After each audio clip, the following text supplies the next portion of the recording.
இப்ப இந்த படத்தோட கதை ஆரம்பிக்கிற காலகட்டம் 2015. அந்த டைம்ல நம்ம ஹீரோயின் எலிச அங்க இருக்கிற இந்த கல்ட் குரூப்பை சேர்ந்தவங்க இருப்பாங்க இல்லையா, அந்த கூட்டத்தை சேர்ந்தவங்க இவ்வளவு தண்ணியில போட்டு முக்குன்னு முக்கிட்டு இருக்கானுங்க. அதுலயும் அந்த குரூப்போட லீடர் நடக்கிற அவன் நம்ம ஹீரோனை பார்த்துட்டு, இறந்து போன ஆத்மாக்கள் சொர்க்கத்துல போய் சென்றடைறதுக்கு நீதான் ஒரு கப்பல் மாதிரி பயன்பட போற அப்படிங்கிற மாதிரி பேசிட்டு இருக்கான். பேசிட்டு வித்தியாசமான மந்திரங்களையும் ஸ்லோகங்களையும் சொல்லிட்டு பாருங்க. அப்படி சொல்லிட்டு போது இன்னொருத்தன் நேரமாச்சு, நம்ம சீக்கிரமா அந்த வேலையை முடிச்சாகணும்னு சொல்லும் போது ஹீரோயின் என்ன நான் முடித்தா இருக்கு, மத்த பொண்ணுங்களா ஏங்க வரலன்னு கேட்டா, எலிசா ரொம்ப டைம் ஆகாது, சீக்கிரம் முடிஞ்சிடும்.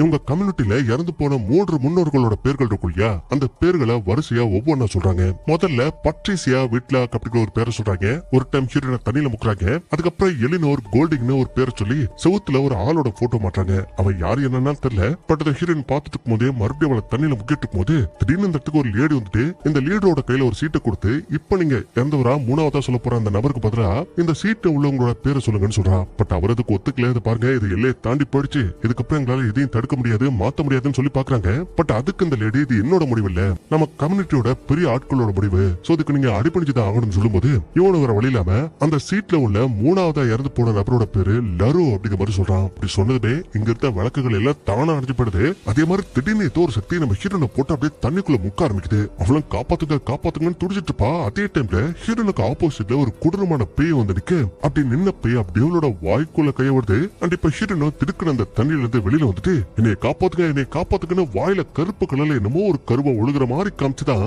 இந்த படத்தோட டைட்டிலை போட்டு ஆரம்பிக்கிறாங்க. அதுக்கப்புறம் அப்படி சீனை கட் பண்ணா 2015 இருந்து ஒரு 10 வருஷம் கழிச்சு, அதாவது 2025 மறுபடியும் நம்ம படத்தோட ஹீரோனை தான் காட்டுறாங்க. அந்த அவளுக்கு கல்யாணம் ஆயிடுச்சு. ஆடம் அப்படிங்கிற ஹஸ்பண்ட் இருக்கான். இப்ப வந்துட்டு ஹீரோனை கட்டி பிடிச்சிட்டு, ஓ புதுசா டிராயிங் வரைய ஆரம்பிச்சிட்டியா, சூப்பரா இருக்கு, சரி மதியம் என்ன பண்ண போறேன்னு கேட்கும் போது, மதியம் ஒண்ணு இல்ல, இந்த வேலையை முடிச்சுட்டு அடுத்து தோட்டத்துல கொஞ்சம் வேலை இருக்கு, அந்த வேலையை பார்க்க போறேன் அப்படிங்கிற சொல்றா. அதே மாதிரி ஆடமோ இவளோட கையில அங்கங்க காயங்கள் இருக்கிற விஷயத்தை நோட் பண்ணிட்டு, என்னாச்சு இதெல்லாம் எப்படி வந்துச்சுன்னு கேட்டா இவ தெரியலங்கிறா. அதே மாதிரி இந்த பையனும் நம்ம ஹீரோனுக்கு முத்தம் கொடுத்து கொஞ்சம் ஒண்ணுமா இருக்க ட்ரை பண்றான். பட் ஹீரோயின் இல்ல, எனக்கு இப்ப ரொம்ப டயர்டா இருக்குன்னு சொல்லவும் இவனு சரி ஒன்னும் பிரச்சனை இல்ல, உனக்கு எப்போ ஓகேன்னு தோணுதோ அப்ப இதெல்லாம் பண்ணிக்கலாம்னு சொல்லிட்டு அந்த பையன் கிளம்பிடுறான். அதே மாதிரி நம்ம ஹீரோனா அந்த டிராயிங் வேலையை முடிச்சுட்டு தோட்டத்துல விளைய வச்சு அந்த காய்கறி எல்லாம் நோண்டி வெளியில எடுத்துட்டு இருப்பா. அப்படியே எடுத்துட்டு இருக்கும் போது ஒரு வித்தியாசமான உயிரினத்தோட எலும்பு கூட பாக்குறான். பார்த்ததுக்கு அப்புறம் அவளுக்கு என்னாச்சுன்னு தெரியலங்க. அப்படியே அங்க சீன் கட் ஆகுது. அண்ட் வெளியில போட நம்ம ஹீரோவா அவனோட வேலை எல்லாத்தையும் முடிச்சுட்டு மறுபடியும் வீட்டுக்கு வந்து பார்த்தா இன்னும் நம்ம ஹீரோயின் தோட்டத்துல அந்த குழியை தான் பறிச்சிட்டு இருப்பா. அப்ப ஹீரோ தான் நிப்பாட்டி, எலிஸ் உனக்கு என்னாச்சு, இதுக்கு அப்படி பறிச்சிட்டு இருக்குன்னு கேட்டா, அப்படி கேட்டதுக்கு அப்புறமா தான் ஹீரோயின் சுயநினைவுக்கு திரும்பி வரா. அது மட்டும் இல்லங்க, நம்ம நினைச்ச மாதிரி அவ ஒரு இடத்துல மட்டும் தோண்டி வைக்கல, அவளோட சுத்தி நிறைய இடத்துல ஏதோ ஒண்ணு தேடுற மாதிரி அப்படியே குழி பறிச்சு வச்சிருக்கா. அதுக்கப்புறம் அப்படியே சீனை கட் பண்ணா நம்ம ஹீரோயின் ஒரு சைக்காட்ரிஸ்ட் டாக்டர் பாக்குறதுக்காக வந்திருப்பா. வந்துட்டு மாதிரி கடந்த 10 வருஷத்துக்கு முன்னாடி, அதாவது நம்ம ஸ்டார்டிங் சீன்ல ஹீரோயின் அந்த தண்ணியில போட்டு முக்கிற சீன்ல பார்த்தோம் இல்லையா, அப்போ நடந்த விஷயங்கள் எதுவுமே இப்ப நம்ம ஹீரோனுக்கு ஞாபகத்துல இல்ல. சொல்ல போனா அந்த நினைவுகளை மட்டும் இவரோட தலையில இருந்து யாரோ அடிச்சிட்ட மாதிரி இருக்கு. அது மட்டும் இல்ல, இப்ப ரீசன்ட் டைம்ல நம்ம ஹீரோனுக்கு இது அடிக்கடி நடந்துட்டு இருக்கு. அதாவது அவ கான்சியஸா தான் இருப்பா, ஏதாவது வேலை பார்த்துட்டு இருப்பா. பட் திடீர்னு கண்முடிச்சு பார்த்தா அவளோட கை கால்கள்ல காயமா இருக்கும். இதையும் தாண்டி அவளோட பக்கத்து வீட்டுக்காரங்க ஒரு அழகான டாக் ஒன்று வளர்த்துட்டு இருப்பாங்க போல. சோ அந்த டாகோட தலையையும் உடம்பையும் தனியா பிச்சரிச்சிட்டாலாம். சோ இந்த விஷயத்துல இப்ப அந்த டாக்டர் சொல்லும் போது அவர் ஒரே வார்த்தையா, அதை பாருமா, உன்னோட பிரச்சனை நாளுக்கு நாள் ரொம்ப மோசமாயிட்டே போயிட்டு இருக்கு, சோ நீ இப்போதைக்கு ஹாஸ்பிட்டல்ல வந்து சேர்றதுதான் நல்லது, எப்ப வந்து சேர்ந்துக்கிறேன்னு கேட்கும்போது ஹீரோனுக்கு ஹாஸ்பிட்டலா, இல்ல நீங்க ஏதோ என்ன பைத்தியம் மாதிரி பாக்குறீங்க, எனக்கு அவ்வளவு பெரிய பிரச்சனை எல்லாம் இல்ல, சின்ன பிரச்சனை தான், டேப்லெட் தான் சாப்பிட்டா சரியாயிடும் அப்படிங்கிற சொல்றா. பட் இந்த டாக்டர் இல்லவா, நீ 10 வருஷத்துக்கு முன்னாடி ஒரு சர்ச்சில் இருந்து இல்ல, FLDS சொல்லிட்டு ஒரு கல்ட் குரூப், அந்த குரூப்பை விட்டு ஒன்ன மாதிரியே தப்பிச்சு உயிர் பொழைச்சு வெளியில வந்தவங்கல நிறைய பேரு இப்படிதான் பிஹேவ் பண்றாங்க, உனக்கு இருக்கிற பிரச்சனை தான் அவங்களுக்கு இருக்கு. சோ இதுக்கான சொல்யூஷன், அதாவது நீங்க ஹாஸ்பிட்டல் வராம உன்னோட பிரச்சனை சரியாகணும்னா நீ 10 வருஷத்துக்கு முன்னாடி தங்கியிருந்த அந்த பழைய சர்ச்ல எனக்கு ஒரு ஷாமன் லேடிய தெரியும், சோ அந்த லேடி நினைச்சாங்கன்னா ஏதாவது ரிச்சுவல் பண்ணாங்கன்னா உன்னோட பிரச்சனை தீரும், மறந்து போன விஷயங்கள் மறுபடியும் ஞாபகத்துக்கு வரும். அண்ட் இதெல்லாம் நடக்கணும்னா நீ ஓடி வந்த அந்த சர்ச் இருக்கிற இடத்துக்கே நீ மறுபடியும் போகணும் அப்படிங்கிற சொல்றாரு. சோ ஹீரோனுக்கு ஒரு ஆப்ஷன் இல்ல. அப்படி இந்த விஷயத்தை போயிட்டு நம்ம ஹீரோ கிட்ட சொல்லுவா. பட் நம்ம ஹீரோக்கு அந்த கல்ட் குரூப்போட பேரை கேட்டாலே பிடிக்கல. ஏன்னா அவங்களோட சட்டத்திட்டம் எல்லாம் வித்தியாசமா இருக்கும், சொல்லப்பட கேவலமாவும் இருக்கும். அது என்ன, அந்த சர்ச்ல ஒரு பொண்ணு இருக்கானா, அந்த பொண்ணுக்கு காம உணர்வே வரக்கூடாது, அந்த அளவுக்கு ஸ்ட்ரிக்டா இருப்பாங்க. அதனால இப்ப நம்ம ஹீரோனுக்கு ஹீரோ மேல அந்த இன்ட்ரெஸ்ட் இல்ல. ரெண்டாவது, இந்த ஓரின சேர்க்கையாளர் இருப்பாங்க இல்லையா, பொண்ணு லவ் பண்ணுவாங்க, பையனு லவ் பண்ணுவாங்க, அது அந்த கல்ட் குரூப்ல தரப்பட்டிருக்கானுங்க, கூடவே கூடாது. அண்ட் இன்னொன்னு, இப்படி எல்லாம் ரூல்ஸை போட்டுவிட்டு அந்த கல்ட் குரூப்ல இருக்க ஆண்கள் இருக்கானுங்க இல்லையா, அவனுங்க நினைச்சபடி எத்தனை எத்தனை கல்யாணம் வேணா படிக்கலாமா, அவங்களுக்கு லிமிட்டே கிடையாது. பட் பொண்ணுங்களை மட்டும் இப்படிப்பட்ட சட்டம் எல்லாம் போடுவாங்களா? சோ இப்படிப்பட்ட ஒரு கொடூரமான இடத்துல வந்து எப்படி நீ தப்பிச்சு என்கிட்ட வந்துட்டு இப்ப மறுபடியும் அந்த இடத்துக்கு திரும்பி போடுனா எப்படி? அதெல்லாம் வேண்டாம் விட்டு அப்படி மாதிரி ஹீரோனை சமாதானப்படுத்துறான். அவளும் சரி ஓகேன்னு ஒத்துக்கிட்ட மாதிரி தான் தெரியுது. பட் விடிய காத்தால ஒரு 2:30 இருக்கும். அந்த டைம்ல பக்கத்துல படுத்திருந்த ஹீரோனை காணவே. அவன் எங்கடா போயிட்டான்னு தேடி பார்த்தா முய்யால அவன் நகை முழுக்க காயங்களோட கை நடுங்கினபடி அப்படியே பேய்மா நிப்பா. அப்ப ஹீரோன் கிட்ட வந்துட்டு என்னடியாச்சு இங்க ரெடி பண்றேன்னு கேட்டா முய்யால அவன் பைத்து முச்சு மாதிரி அதான் அந்த தோட்டத்துல மண் எப்படி தோணாலோ அதே மாதிரியே நடு வீட்டுல இருக்க அந்த டைல்ஸ் இருக்கு இல்லையா அதெல்லாம் நோண்டி போட்டு எதையோ உன்னை தேடுற மாதிரி கீறி வச்சிருக்கா. சோ அதை பண்ணதுக்கு அப்புறம் மறுபடியும் அந்த சுயநலவுக்கு திரும்பி வந்ததுக்கு அப்புறம் என்னால முடியலடா எப்படியாவது எனக்கு ஹெல்ப் பண்றா அப்படிங்கிற மாதிரி அழுதுகிட்டே கேட்கறா. சோ அதனால ஹீரோ வர வழி இல்லாம இவள அந்த இடத்துக்கு கூட்டிட்டு போனதா அவளோட பிரச்சனை தீரும்னு நம்பி நம்ம ஹீரோ ஹீரோயின் அப்புறம் ஹீரோனோட ஃப்ரெண்டு குவன்னு சொல்லிட்டு ஒரு பொண்ணு அந்த பொண்ணு கிளம்பி நம்ம ஹீரோயின் தங்கி இருந்த அந்த பழைய சர்ச் இருக்கிற ஏரியாவுக்கு போறாங்க. அப்படி போயிட்டு இருக்கிற வழியிலே ஒரு கார் ஒண்ணு பிரேக் டவுன் ஆகி நிக்கும். அப்ப ஹீரோ காரை நிப்பாட்டுப்பா அவங்களுக்கு ஹெல்ப் பண்ணி கேட்கும் போது ஹீரோயின் இல்ல வேண்டாம் காரை நிப்பாட்டாத அப்படியே போன்னு சொல்லும் போது அங்க நிக்கிற அந்த லேடிஸ் மொத்த பேரும் நம்ம ஹீரோனை அப்படியே குறுன்னு வச்சகன் வாங்கமா பாப்பாங்க. அந்த விஷயத்தை ஹீரோனை நோட் பண்ணிட்டு யார் அவளுங்க நம்மள எதுக்கு இப்படி பாக்குறாங்க அப்படிங்கிற விஷயம் அவளுக்கு ஒண்ணும் புரியலங்க. அதுக்கப்புறம் அப்படியே சில கட் பண்ணா அந்த டாக்டர் சொல்லிருப்பா இல்லையா எனக்கு ஒரு ஷாமன் லேடி தெரியுது. அந்த லேடி கூட பேசுறதுக்கு பீட்டர் அப்படிங்கிற ஒரு பையன் வந்திருப்பான். அண்ட் வந்தது மாதிரி நமக்கு புதுசா இன்னொரு பேஷண்ட் கிடைச்சிருக்காங்க இதை கொஞ்சம் பாருங்கன்னு சொல்லிட்டு ஃபைல் எடுத்தா டேய் இந்த சடங்குலாம் நம்ம பண்றதுல இதெல்லாம் நிப்பாட்டி பல வருஷம் ஆச்சு அப்படிங்கிற விஷயம் உனக்கு தெரியாது தெரிஞ்சு எதுக்காகடா என்கிட்ட வந்து கேட்கும் போது அந்த பையன் இல்ல மதர் இதை கொஞ்சம் பாருங்க இந்த போட்டோல இருக்கிறது நம்ம எலிஸ் சோ இது ஒரு விதினா அவளுக்கு நம்ம கண்டிப்பா ஹெல்ப் பண்ணும் அப்படிங்கிற மாதிரி இவன் சொன்னா அந்த லேடி ஒத்துக்க மாட்டேங்கிறா. டேய் நீயும் நானும் பரலோக தந்தைக்காக வேலை பார்த்துட்டு இருக்கிறோம் அப்படிங்கிற விஷயத்த மறந்துடாத. சோ இனிமே அவளோட விஷயத்தை பத்தி என்கிட்ட பேசாதன்னு சொல்லும் போது அவனோட சைலண்டா கிளம்பியாங்கிறது போயிடுறான். அதுக்கப்புறம் இங்க நம்ம ஹீரோனும் மத்தவங்களும் கார்ல போயிட்டு போது அப்பதான் ஹீரோயின் அந்த காட்டுக்குள்ள ஒரு பெரிய பில்டிங் மரத்தினால கட்டப்பட்ட ஒரு பில்டிங் இருக்கிற விஷயத்த பாக்குறா. அதை பார்த்துட்டு இந்த இடத்துக்கு நான் ஆல்ரெடி வந்த மாதிரி எனக்கு ஃபீலா இருக்கு. சோ அங்க போயிட்டு வண்டி நிப்பாட்டுன்னு சொல்லும் போது ஹீரோ போயிட்டு வண்டி நிப்பாட்டான். அப்ப கூட இருக்க அந்த குவன்னு நம்ம ஹீரோயின் கிட்ட வசவசன்னு பேசிட்டே இருப்பா. பட் அந்த விஷயத்த நம்ம ஹீரோயின் கண்டுக்காம குறுன்னு அந்த மர வீட்டை தான் ஒரு மாதிரி பாத்துட்டு இருப்பா. அதுக்கப்புறம் ஓகே எவ்வளவு நேரத்துக்கு வெளியில வெயிட் பண்றது உள்ள போயிட்டு என்ன இருக்குன்னு பாப்போம்னு சொல்லிட்டு உங்க 2 பேரும் உள்ள போனா அங்க ஒரு பெரிய தண்ணி தொட்டி இருக்கு. அதாவது ஸ்டார்டிங் சீன்ல நம்ம ஹீரோனை போட்டு முக்கிருப்பாங்க இல்லையா அதே தண்ணி தொட்டி தான். பட் அதை பார்த்துமே ஹீரோனுக்கு பெருசா எந்த விஷயமும் ஞாபகத்துக்கு வரல. அதே மாதிரி இப்ப அந்த இடம் பயங்கரமா கப்படிச்சிட்டு இருக்கு. அண்ட் இன்னொரு பக்கம் நம்ம ஹீரோ அந்த வீட்டுக்குள்ள வந்திருக்க மாட்டான். அவ வெளியில சும்மா அந்த இடத்த சுத்தி முத்தி பாத்துட்டு இருக்கும் போது அங்க ஒரு பேஸ்மெண்ட் இருக்கணும். அந்த பேஸ்மெண்ட டோரை போட்டு லாக் போட்டு வச்சிருக்காங்க அப்படிங்கிற விஷயத்தையும் காட்டுறாங்க. அதை திறக்க ட்ரை பண்ணுவோம் பட் திறக்க முடியாது பூட்டி வச்சிருப்பாங்க. அதே மாதிரி இங்க நம்ம ஹீரோன் அந்த சடங்கு பண்ண நீர் தொட்டி இருக்கு இல்லையா அந்த தொட்டிகிட்ட வரும்போது இங்க அவளுக்கு நடந்த அந்த விஷயம் ஒரு சின்ன பிளாஷ் பாரி வந்த போது லைட்டா ஞாபகத்துக்கு வருது. அப்ப ஃப்ரெண்டு கறி இது என்னடி தொட்டி இது எதுக்கு அடி கட்டி வச்சிருக்காங்க கேட்கும் போது ஹீரோயின் சொல்றா உங்களோட அந்த கல்ட் குரூப்ல ஒரு விதமான நம்பிக்கை ஒண்ணு இருக்கான். அதாவது ஆல்ரெடி செத்து போனவங்களோட ஆத்மா சொர்க்கத்தை போய் சென்றடைந்தோட இங்க நம்ம ஹீரோன மாதிரியே இருக்கிற அந்த பொண்ணுங்களை தண்ணியில போட்டு முக்குவாங்களாம். அண்ட் அவங்களோட ஆத்மா இறந்து போனவங்களோட ஆத்மாவை சொர்க்கத்துல கொண்டு போய் விடும். அந்த இறந்து போனவங்களோட ஆத்மா சொர்க்கத்துக்கு போகும் அப்படிங்கிறது இவங்களோட நம்பிக்கையா. அதுக்காக அந்த கல்ட் குரூப்ல கலந்துக்கிட்டவங்க எல்லாருமே கண்டிப்பா அந்த சடங்கு செய்யணுமா அந்த தண்ணியில முங்கணுமா. அதே மாதிரி ஹீரோனுக்கு நான் அந்த தண்ணி தொட்டிக்கு வந்தது இங்க என்ன தண்ணியில போட்டு முக்கிறதுன்னு இந்த விஷயம் எல்லாம் எனக்கு ஞாபகத்துல இருக்கு. எனக்கு அந்த ரிச்சுவல் நடந்துச்சு அது ஞாபகத்துல இருக்கு. பட் ஏன் நடந்துச்சு அன்னைக்கு நான் மட்டும் இதுக்கு அந்த இடத்துக்கு வந்தேன் அப்படிங்கிற விஷயம் தான் எனக்கு புரியல அப்படிங்கிற மாதிரி சொல்றான். அதெல்லாம் கேட்ட ஒன்னும் இந்த பாரு என்னால சத்தியமா முடியல. அதனால நீ மட்டும் தான் இந்த இடத்த சுத்தி பாரு நான் வெளியில போறேன்னு சொல்லிட்டு இவன் இடத்த விட்டு போறதுக்கு அப்புறம் ஹீரோன் அந்த இடத்துல ஒரு டோரை பாக்குறா. அந்த டோர் ஓபன் பண்ணிட்டு போயிட்டு பார்த்தா அங்குள்ள செவர்ல கிளாரா எலிஸ்னு ஒரு பொண்ணோட பேரும் நம்ம ஹீரோனோட பேரும் இருக்கும். அவங்க 2 பேரும் ஊஞ்சல்ல ஆடுற மாதிரி இருக்கும். அப்படி பார்த்தா அது கண்டிப்பா ஹீரோனோட ஃப்ரெண்டா இருக்கிறதுக்கு நிறைய சான்ஸ் இருக்கு. அதுக்கு ஏத்த மாதிரியும் ஒரு பெட்டி இருக்கும். அந்த பெட்டிக்குள்ள நம்ம ஹீரோனோ அந்த கிளாராங்கிற பொண்ணு சேர்ந்து இருக்க போட்டோ இருக்கும். ஆனா அந்த போட்டோ பார்க்கும்போது நம்ம ஹீரோனுக்கு ஒரு பிளாஷ்பேக் கொண்டு ஞாபகத்துக்கு வருது. அதாவது இவளோட ஃப்ரெண்ட் அந்த கிளாராவும் அந்த கல்ட் குரூப்ல இருந்தப்போ ஜாலியா ஓடி பிடிச்சு விளையாடி இருக்காங்க.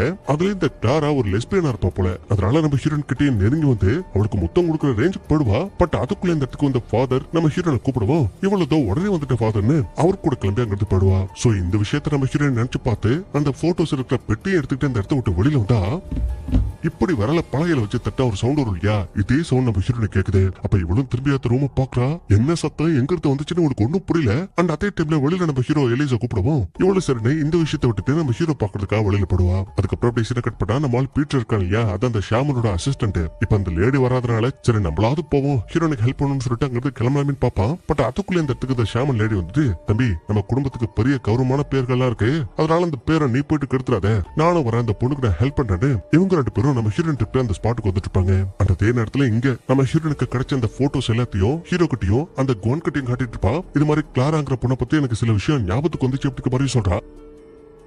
அப்ப அதை கேட்ட ஹீரோவும் சூப்பர், நீ சொன்னதா கரெக்ட், இந்த இடத்துக்கு ஒத்துக்குது கொஞ்சம் கொஞ்சமா உனக்கு பல விஷயங்கள் ஞாபகத்துக்கு வர ஆரம்பிச்சிருச்சு. சோ அதை கண்டினியூ பண்ணு, வேற ஏதாவது ஞாபகம் வந்ததுன்னா கண்டிப்பா என்கிட்ட சொல்லிடுன்னு சொல்லிட்டு இவங்கிறது போனதுக்கு அப்புறமா நம்ம ஹீரோயின் குறுக்குறுன்னு ஒரு ஊஞ்சல, அதாவது அருந்து போன ஒரு ஊஞ்சல குறுக்குறுன்னு பாத்துட்டு இருக்கா. அதுக்கப்புறம் அப்படியே சீனை கட் பண்ணா நைட் ஆகுது. நம்ம ஹீரோ அந்த ஃப்ரெண்டு வரையும் சேர்ந்து டென்ட் அமைச்சிட்டு இருப்பாங்க.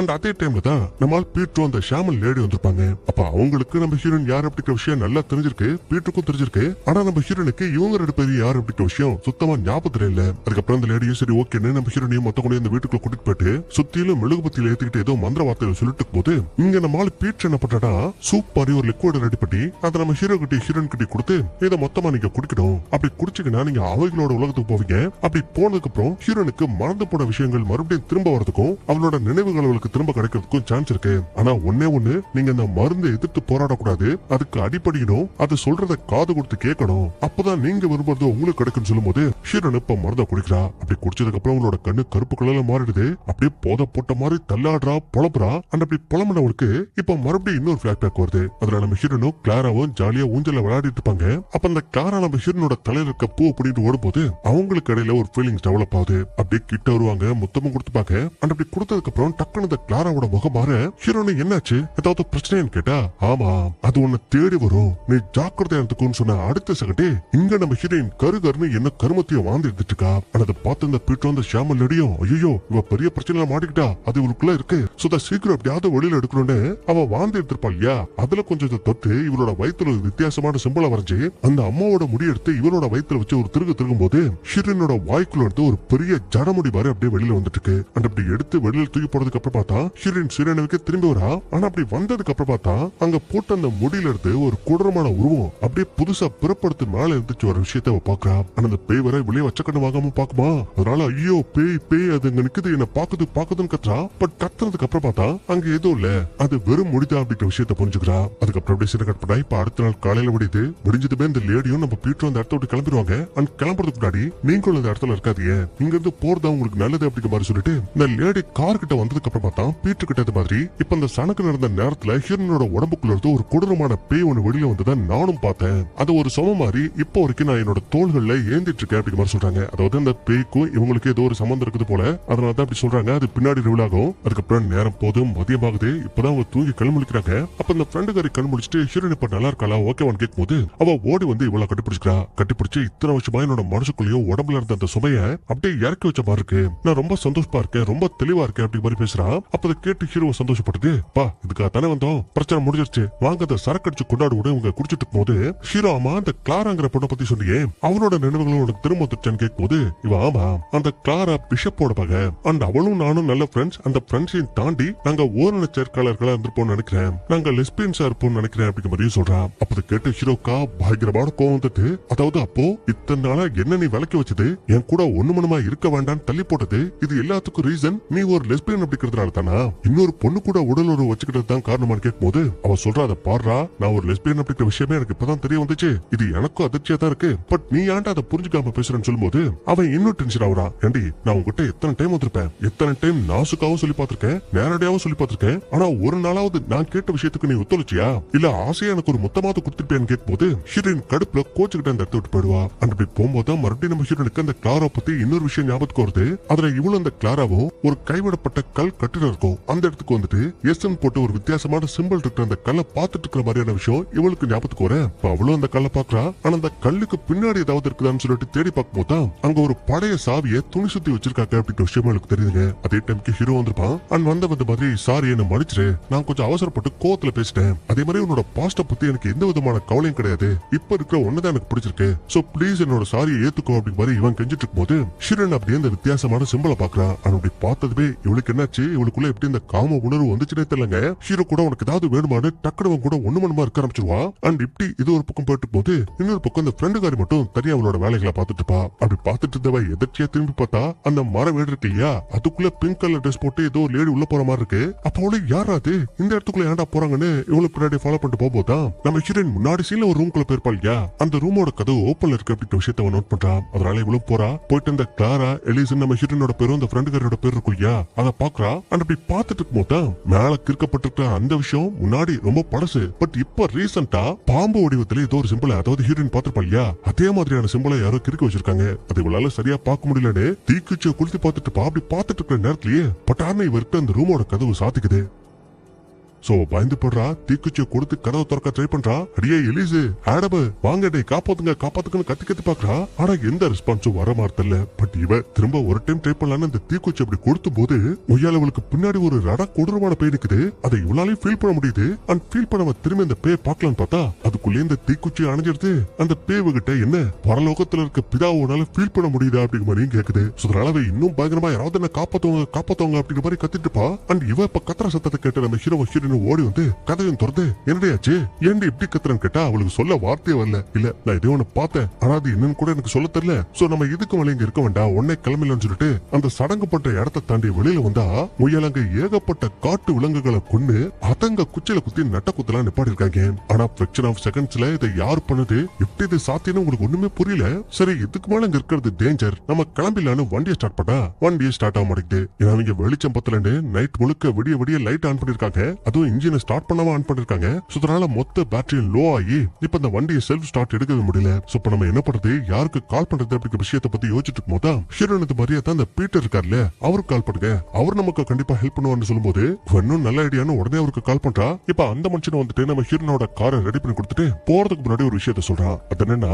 அந்த ஷாமன் லேடி நம்ம ஹீரோனோட மறந்து போன நினைவுகளை கொண்டு வரதுக்காக தான் முயற்சி பண்ணிருப்பாங்க. பட் அந்த நேரத்துல தான் நம்ம ஹீரோனோட உடம்புக்குள்ள ஒரு கொடூரமான பேய் இருந்துச்சுன்னு அந்த பேய் எங்களோட மதர் ஷாமன் லேடி ஓட்டிட்டதாவும் சொல்றான். அப்ப கேட்டு ஹீரோனுக்கு பயங்கரமான ஷாக்கு. ஐயோ என்னையா சொல்ற, என் உடம்புக்குள்ள எப்படியா பேலா வரும்? இல்ல நீ வளர்ற ஃபர்ஸ்ட்ங்கிறது கிளம்புது அந்த குவன் சொல்லவும் இவனு சரி ஓகேன்னு கார் எடுத்துட்டு அங்கிருந்து கிளம்பலாமே பாப்பான். பட் ஹீரோயின் நிப்பாட்டி ஒரு நிமிஷம், நீயும் நான் இருந்த அதே கம்யூனிட்டியை சேர்ந்தவன் தானே, சோ அப்படின்னா உனக்கு கிளாரா யார் அப்படின்ற விஷயம் தெரிஞ்சிருக்குமே, அவளை பத்தி உனக்கு தான் தெரியுமான்னு கேட்கும்போது அவன் ஒரே வார்த்தையில தயவு செய்து இங்கிருந்து கிளம்பி போயிடுங்க, அது மட்டும் தான் உங்களுக்கு நல்லதுன்னு சொல்லிட்டு அவன் டக்குனு அங்கிருந்து கிளம்பி போயிருவான். அதுக்கப்புறம் குவன் ஹீரோவும் சரி ஓகே இப்ப வண்டி ரெடி ஆச்சு, நம்ம கிளம்பலாமா, நம்மளோட ஊருக்கு திரும்பி போலாமான்னு கேட்டா ஹீரோயின் இல்ல இருட்ட வரைக்கும் கொஞ்சம் வெயிட் பண்ணலாம்னு சொல்றா. ஏன்டி இவ்வளவு நேரம் ஆயிடுச்சு, இதுக்கப்புறம் வெயிட் பண்ணி என்னடி பண்ண போறேன்னு கேட்டா இல்லடா ரொம்ப நாள் கழிச்சு இந்த இடத்துக்கு வந்ததுக்கு அப்புறமா தான் என்னோட பழைய நினைவுகள் எனக்கு கொஞ்சம் கொஞ்சமா வந்துட்டு இருக்கு. அதுவும் கிளாரா அப்படிங்கிற பொண்ணை பத்தின ஞாபகம் வந்துட்டு இருக்கு. சோ அந்த நினைவுகள் இன்னும் எனக்கு ஜாஸ்தியா வரணும்னா நான் இங்க இருந்தாகணும், ரொம்ப நேரம்லாம் இல்ல, ஜஸ்ட் இருட்ட வரைக்கும் இருந்துட்டு அதுக்கப்புறம் நம்ம எல்லாருமே கிளம்பி நம்மளோட ஊருக்கே திரும்பி போயிடலாம்னு சொல்றா. அதனால இவங்களும் சரி ஓகேன்னு சொல்லிட்டு இங்க ஒத்துட்டு இருக்கும் போது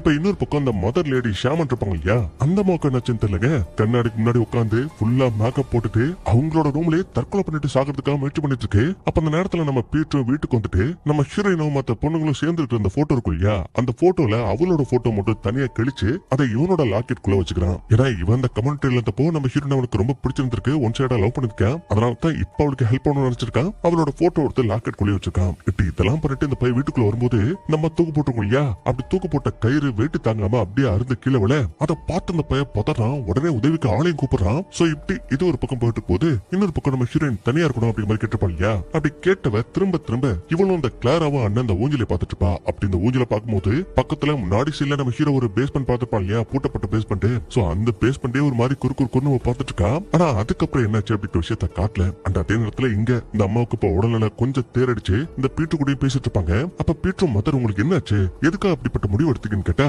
இல்ல அந்த சூனியக்காரி நாளுக்கு நாள் வலுவாகிட்டே போயிட்டு இருக்கா. இது சூனியக்காரியா, யாரு, அதான் ஹீரோனோட உடம்ப விட்டு ஒரு பேய பிரிச்சு எடுத்த வெளியில எடுத்தேன்னு சொன்னானே அந்த பேய் ஒரு சூனியக்காரி. ஆனா அந்த சூனியக்காரியோட பேரு லரு அப்படிங்கிற மாதிரி சொல்றாங்க. ஆக்சுவலி ஸ்டார்டிங் சீன்ல நம்ம ஹீரோனை தண்ணியில போட்டு முக்கிடப்போ 3 பேர்களை சொல்லிருப்பாங்க இல்லையா, அதுல கடைசி பேரு லரு அப்படிங்கிற அந்த பேரை சொன்னதுதான் சுத்தி இருக்கிற எல்லா மெழுகுபத்தியிலும் அடைஞ்சு போயிருக்கும். ஹீரோனுக்கு ஆப்போசிட்ல ஒரு கொடூரமான பேய் இருக்கும் இல்லையா, சோ அந்த பேய் தான் அந்த சூனியக்காரி. அந்த சூனியக்காரியோட ஆத்மா தான் இவ்வளவு நாளா நம்ம ஹீரோனோட உடம்புக்குள்ள இருந்து இந்த ஆட்டம் போட்டுருக்குது. சரி இந்த சூனியக்காரி யாரு, அவளுக்கு நம்மளோட கம்யூனிட்டிக்கு என்ன சம்பந்தம் கேட்கும் போது இந்த அம்மா ஒரு பழங்கால கதையை சொல்லுது. அதாவது பல வருஷத்துக்கு முன்னாடி இந்த கம்யூனிட்டியில நானும் கடவுளுக்காக சேவை செய்யறேன், மத்த பொண்ணுங்களையும் பத்திரமா பாத்துக்கிறேன் அப்படி மாதிரி ஒரு லேடி வந்து சேர்ந்திருக்கா. ஆனா ஆரம்பத்துல ஒரு சூனியக்காரி அப்படிங்கிற விஷயமே இங்க இருக்கிறவங்களுக்கு தெரியாம இருந்திருக்கு. அதே மாதிரி அந்த சூனியக்காரி எதுக்காக இந்த குரூப்புக்குள்ள வந்து சேர்ந்தானா, இந்த சூனியக்காரியோட சாப்பாடு இந்த மாதிரி கன்னி பெண்களை கொன்னு அவங்களோட தலையை எடுத்து சாப்பிடுறதா. சோ அப்படி அவங்களை அடிச்சு கொல்லணும் சாப்பிடணும் அப்படிங்கிறதுக்காக தான் இந்த கம்யூனிட்டில வந்து ஜாயின் பண்ணிருக்கா. அதுக்கு ஏத்த மாதிரி அந்த கம்யூனிட்டியில இருக்க ஒவ்வொரு பெண்களும் காணா போயிருக்காங்க. அந்த திடீர்னு ஒரு நாள் காணா போன எல்லா பெண்களோட உடலுமே